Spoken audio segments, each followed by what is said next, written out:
Family படம். ஆமாங்க, படம் பேரே ஃபேமிலி படம் தான். இந்த படத்தோட கதை என்னென்னா, நம்ம ஹீரோ டேரக்டர் ஆகணும்னு ட்ரை பண்ணுவார். அவர் ஆனாரா இல்லையா அப்படின்னு தான் படத்தோட கதை. ஃபஸ்ட்டு ஒருத்தர்கிட்ட அசிஸ்டண்டாக ஒர்க் பண்ணுவார். அங்கேருந்து கதையை எப்படி படம் பண்ணுறது அப்படின்லாம் கற்றுக்கிட்டு நிறைய ப்ரொடியூசராக ஏறுவார், இறங்குவார், கம்பெனியாக போவார். அவரோட கதையெல்லாம் பிச் பண்ணுவார்.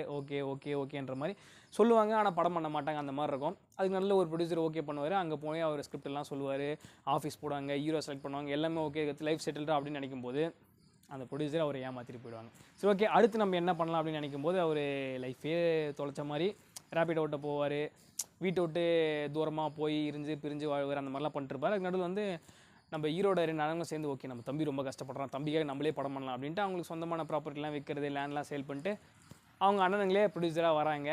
மற்ற பேர் சேர்ந்து ஃபேமிலியாக ஒரு படம் ஒன்று பண்ணுறாங்க. அந்த படம் தான் இந்த ஃபேமிலி படம். ஒரு படத்துக்குள்ளே ஒரு படம் எப்படி எடுக்கிறது அப்படின்னு சொல்லி தராங்க. இதுதான் இந்த படத்தோட கதை. புஷ்பா வரும்போது புஷ்பா கூட வந்ததுனால இந்த படம் வந்து பெருசாக பேசப்படல. நார்மல் டைம் வந்தால் இந்த படம் ஷோராக ஹிட் அடிச்சிருக்கும். நல்ல படம், பாருங்கள்.